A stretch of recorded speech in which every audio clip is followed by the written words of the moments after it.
Welcome back to our channel. Thanks for being here. We appreciate you. And we're close to 5,000 subscribers, so don't forget to subscribe. It's free. Today we're going to talk all about how we say don't retire in Mexico if you have the following issues. Yeah, we've had almost 4 years now, so we experienced some of these things. And we want to make sure you are warned, so stay with us. Okay, first thing on our list is safety. When you live here, you learn to ignore what the U.S. news is saying because we are living in tourist areas, expat areas. We don't have a lot of crazy crime. We have petty crime. You might get distracted in a shopping center and somebody will pickpocket you. Right, but the statistics show that the murder rate here in Mexico is higher than the U.S. Right, and I think that's cartel related. And who knows what it's really related to, Yeah. but we are not prone to worry about that because guess what? When we go to a festival, I don't worry about somebody pulling out a gun and shooting up the festival. She's right about that. I go to Walmart and that's the last thing I think about here in Mexico. But when we're in the U.S., we do think about that. Yeah.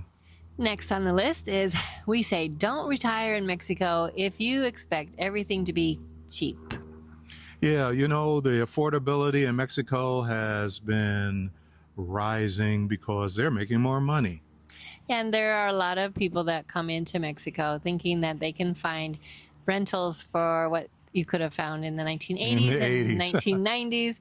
And if you see some of the YouTube channels, they will interview these people who pay $300 or $400 a month. Right. But then you talk to them and you The look deeper. backstories. They've been renting that place for 20 years.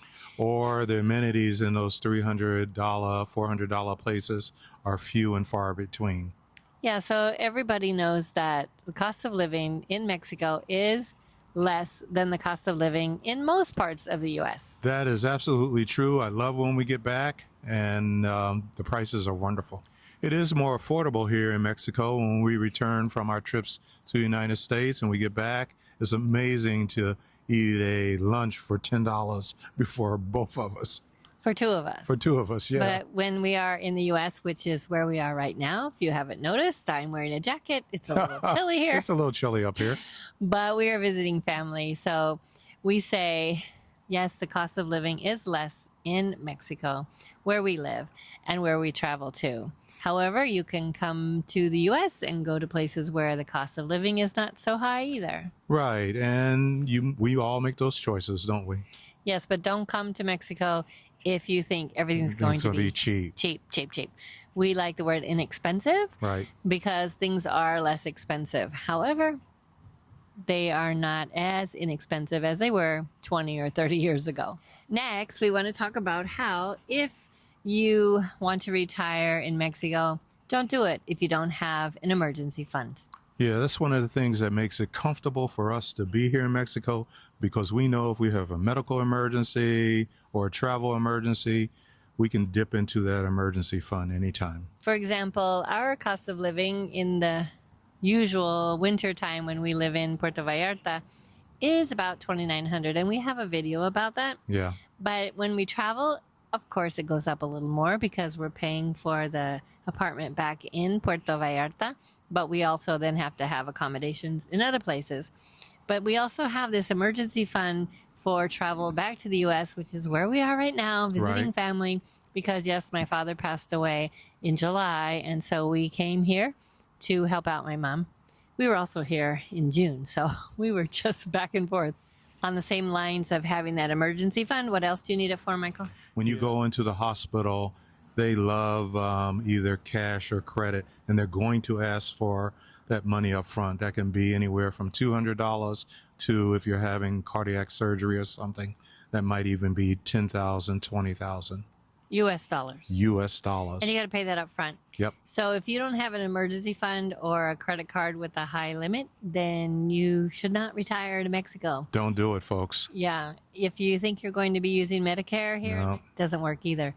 So you got to have some money, or you have to have a plan at least on how you're going to take care of any medical bills. Another thing, don't move or retire to Mexico if you have mobility issues, meaning you need to get around only in a wheelchair or with a walker.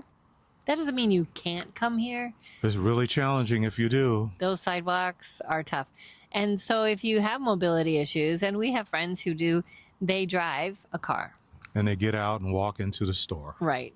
And so driving a car is a whole different can of worms. Yeah, we don't, we want don't to have get a car. into We don't want a car. And so we say, if you have mobility issues, think twice. There are some cities and some areas in Mexico that you could live in because it's flatter and less cobblestones. Yeah, but you know what? We just came from San Miguel, and you and I were looking at the ground. We had these skinny sidewalks. It was challenging. This is one of my favorite topics. Don't retire in Mexico if you have issues with neighborhood noise, dogs, or trash. Absolutely. You know, when we became residents, we adapted to the culture of Mexico. Noises, what I mean by that, fiestas, parties. It's ongoing. And it's so fun. I love it. And the bars will start playing their music 2 o'clock in the 12 morning. o'clock, 2, Yeah. And go to then 5. some people will tell us they go to sleep with it and they wake up with it. Yeah. So if you don't like the noise, you need to have peace and quiet. There are some places in Mexico you could live out in the country. Yeah. And you know, the dogs are all over the place. They bark and they don't have the rules for controlling that. And not all of the places have trash everywhere. In fact, Lake Chapala area, we didn't see trash all over. No, we didn't. And in Mexico City, not so much. Even San Miguel de Allende, you Yeah, won't they see did trash all over the Yeah, streets. and the central area was really immaculate. I don't know about each individual neighborhood. No, but I know in Puerto Vallarta, we have a trash problem. They're addressing it, but it's a long go to get it to the spec Under control? under control. Yeah, so, you turn your nose up and you say, "Ew, I can't stand this." Well, this is how we live in Puerto Vallarta. Yeah. They're working on it. And if you can't tolerate that, Mexico might not be the place for you. Well, along those same lines, if you don't like the idea that you have to throw your toilet paper into a trash can next to your toilet, Ooh. don't retire here. No, don't do it. Yeah. Okay. Another one of my pet peeves is people who say they want to move to Mexico and they love the culture and they love the people and the food, but they want to bring all their stuff from the U.S. or Canada. We have heard of friends bringing big trucks with 5,000 pounds of their stuff. Okay, I get a knick-knack here or there that's very sentimental. Sentimental stuff, maybe. But I have talked with people who say they bring a whole bunch of kitchen stuff and they got to bring the right sheets and things for the bed because they got to have certain kind of things. Well, don't retire in Mexico if you can't adapt to Mexico. Yeah, one of the reasons we moved here was to be assimilated in this culture, and you can walk down the street and find fabulous things to make this your home.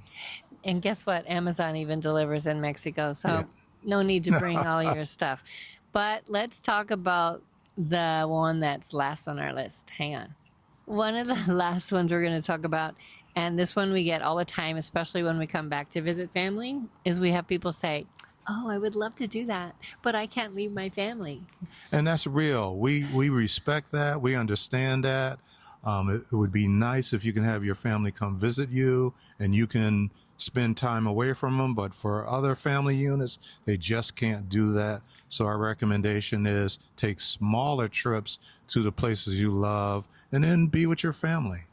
Well, some people want to raise their grandkids. They want to True. be there for Sunday dinners with their Yeah. family.